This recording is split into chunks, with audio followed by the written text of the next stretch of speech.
You've probably heard that a calorie deficit is all that matters for fat loss.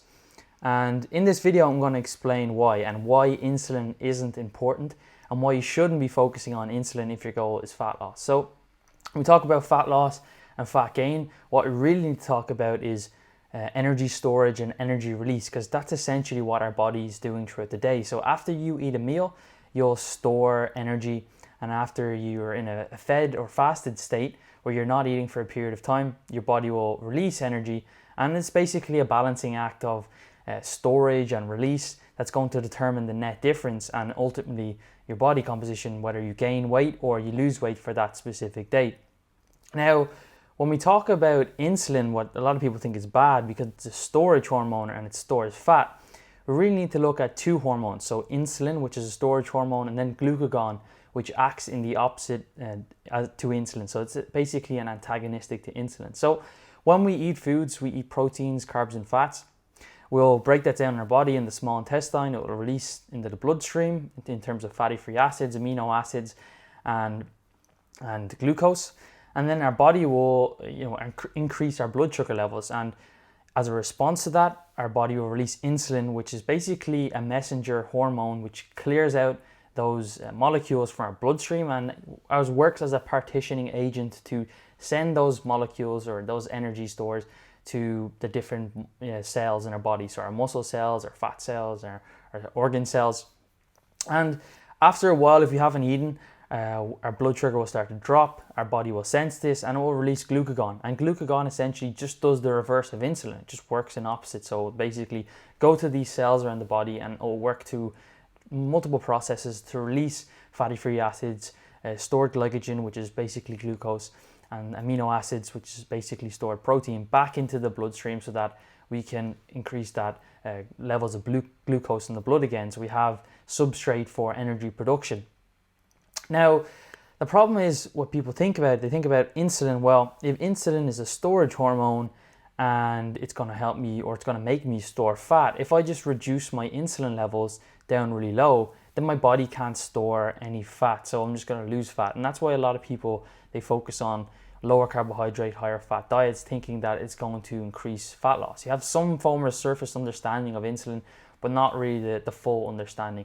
And well, on the surface level, that kind of makes sense, right? So we just reduce that storage hormone and we can't really store any fat. But our body is a lot smarter than we often give it credit for. So even if you only eat a high fat diet and you eat a low protein, low carbohydrate diet, your insulin levels will be pretty low. But if we're in a surplus of calories or we eat an excess amount of fat through our diet than what we actually require for energy, that balancing of storage and release, our body will store that fat through a process of something called ASP. And it still just comes down to the fact that we're eating, either eating more or eating less. So that balancing act will just be in a positive or a net surplus, and we'll end up still gaining body weight if we're actually eating more calories, even if we're not eating any foods that promote too much insulin release. And that's one of the major problems that they don't understand. So even in that scenario that I explained where insulin is really low, you can still actually gain body fat. You can still get fatter. And then when it comes to fat loss, even though glucagon works as an antagonistic or an opposite to insulin, if you're, let's say, in a very black or white situation, which I wouldn't recommend, but you only ate carbohydrates and you didn't eat any protein or any carb or any fats, and you ate quite a high insulinogenic diet where your insulin levels are pretty high because you're just eating, let's say, you're only eating refined carbohydrates, your body actually releases glucagon when it senses you're in an energy deficit. So when there's a net difference of not enough stored or not enough energy available for energy production, not enough substrate, our body goes into a stress state. It releases these neurochemicals or these neurotransmitters called catecholamines, epinephrine and norepinephrine, or in America they call it adrenaline and noradrenaline. So these also stimulate the release of glucagon. So even in a high insulinogenic diet, if you're in a calorie deficit, you still release glucagon, even though that's an antagonistic to insulin. So it's not like an on and off switch where we only release insulin or we only release glucagon. These two kind of work as like a sliding scale where sometimes one is a little bit higher the other's a little bit lower. And that's the way you got to think about it. It's all about a balancing act of us storing and releasing energy throughout the day, and it's a net difference of whether we store more or we release more causes us to actually gain or lose weight. So if you basically eat a higher carbohydrate diet, our body will just oxidize or use more carbohydrates to produce energy.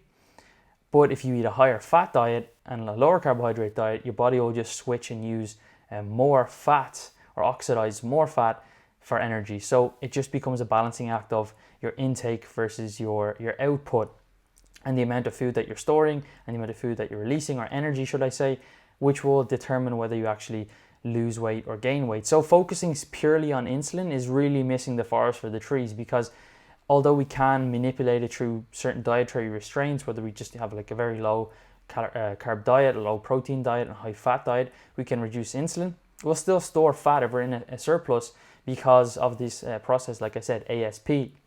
Or if we're in a calorie deficit but we have a high insulin diet, we'll still lose body fat because we're in a net surplus. Our body will sense that we're in a surplus and it requires more energy. These neurotransmitters, the catecholamines, will release glucagon, which then will go to the muscle cells, go to the fat cells, go to the organ cells, and release energy that's stored in there. So really focusing on hormones to try and lose body fat is really a misunderstanding or misconception of how the actual body works. So again, we can't really trick the body into losing body fat if a calorie deficit is not actually there. And that's why sometimes people do all this crazy stuff with trying to manipulate different foods to try and change the body fat levels, when in reality it just comes down to a calorie deficit or a calorie surplus. And like I said, our body's extremely smart, and whatever food or substrate that we give our body more of, it will just switch through different pathways and different mechanisms to oxidize, essentially meaning breaking down to create energy from that actual substrate or from that actual energy source. So that's pretty much why you shouldn't focus on insulin or shouldn't focus on your hormones if you're trying to lose body fat. Just simply focusing on calorie deficit or calorie surplus will dictate whether your body weight goes up or your body weight goes down. So if you have any questions regarding this, just please leave them down below, and please leave me any feedback with more kind of content that you like this, because I'm always just developing videos based off of what people ask, what the subscribers, what the people who comment, whatever kind of videos or questions they have, I'm more than happy to make it. So other than that, guys,